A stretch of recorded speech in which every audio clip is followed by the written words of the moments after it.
L'été, ce n'est pas la saison des vacances. On y travaille tout autant qu'en hiver. On construit les maisons avec les matériaux les plus traditionnels. Je dirais plutôt on construisait ainsi. Avec du toub. C'est-à-dire de la terre malaxée avec de l'eau. Les Mozabites disent eux-mêmes qu'une maison construite en toub est plus fraîche en été que n'importe quelle autre maison.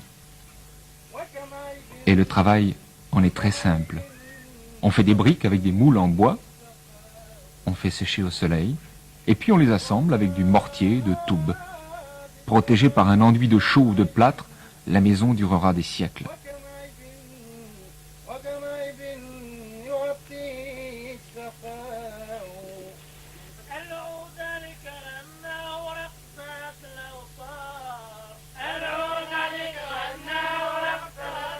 Mais aucune journée de travail n'est concevable sans cette pause merveilleuse, cette cérémonie d'accueil et d'amitié, le thé.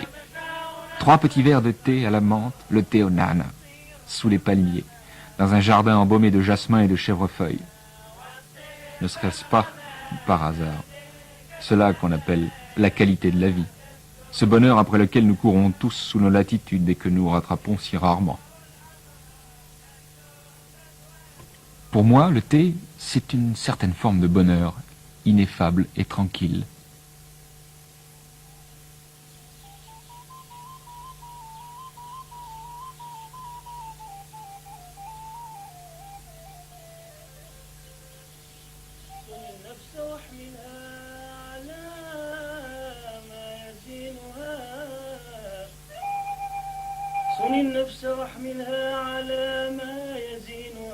Toute la sollicitude du jardinier va au palmier, l'arbre de vie, l'arbre sacré, l'arbre universel du Sahara. À la fin du printemps, les Mozabites montent dans les arbres et procèdent à la cérémonie séculaire de la fécondation des palmiers femelles par le pollen des palmiers mâles. Ils le font eux-mêmes tout simplement parce qu'il n'y a pas assez d'insectes pour transporter le pollen fécondateur et puis aussi parce qu'on obtient ainsi un bien meilleur rendement.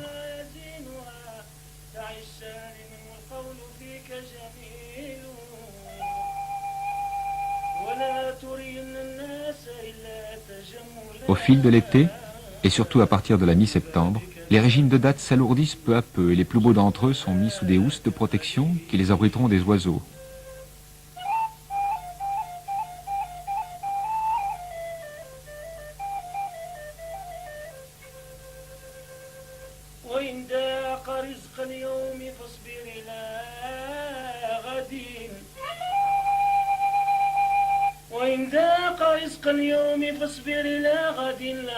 La récolte des dattes commence à la mi-septembre pour certaines variétés très précoces, alors que les plus tardives sont récoltées en début janvier.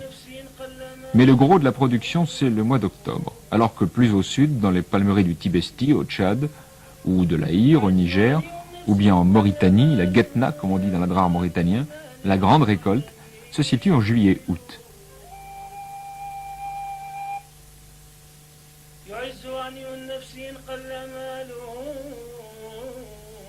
Les palmeraies mozabites ne sont pas aussi importantes que celles de Tougourt ou de Biskra qui exportent la fameuse datte algérienne, la Deglet Nour, dans le monde entier.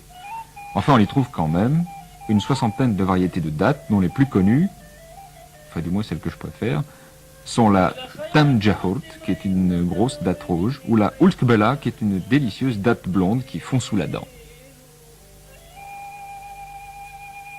Malheureusement, la plupart de ces variétés de dattes ne supportent pas le transport. Alors il faut les consommer sur place. Quant au palmier, je disais que c'était l'arbre de vie. En effet, les troncs de palmier étaient utilisés comme poutres d'une portée limitée, certes, mais efficace. Les palmes servaient de coffrage pour les voûtes et les arcs, des patios. Les feuilles donnaient de belles vanneries. Les régimes vidés de leurs dattes étaient les plus efficaces des balais.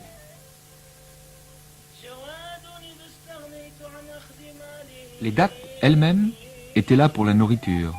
Certaines d'entre elles étaient compressées en une sorte de pâte, stockées dans des silos en plâtre à l'abri de l'air.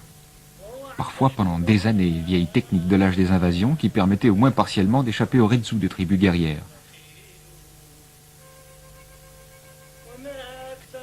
Et c'est pourquoi, aujourd'hui encore, aucune datte n'est jamais abandonnée par terre, De même que jadis en Europe, tout grain de blé était ramassé, aucune date n'est jamais laissée pour compte, même en période d'abondance. Et puis, l'automne arrive. Les dattes sont récoltées. On quitte la palmeraie en même temps qu'arrive l'hiver et ses nuits froides.